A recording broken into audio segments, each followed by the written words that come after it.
Tunaambiwa hii Kenya inaenda kukua kama Singapore. Mumesikia maneno ya Singapore nyinyi?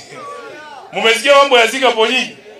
Lakini yule ambaye anatuambia mambo ya Singapore, yeye mwenyewe anakejeli viongozi wengine akiwaambia ati wamekuwa kwa uongozi miaka 40 na hawajajenga barabara ya kwenda kwao. Mimi nataka nimwambie Mheshimiwa William Ruto, uongozi ambao tunataka Kenya hii si uongozi ambao wewe ukiingia kwa mamlaka unajifikiria wewe mwenyewe na watu wa kwenu peke yake.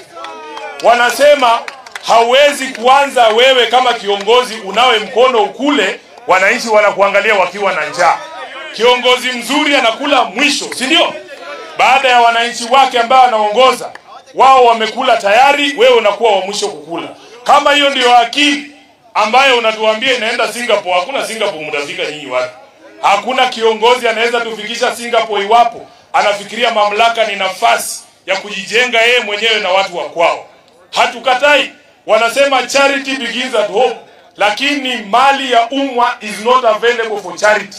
Charity ni pesa yako wewe mwenyewe. Ukitaka kujenga kwenu utumie pesa yako, lakini mali ya umma itumiwe kunufaisha ama kunadhifisha nchi nzima, bali kujali ni mahali bagani ambapo unatoka.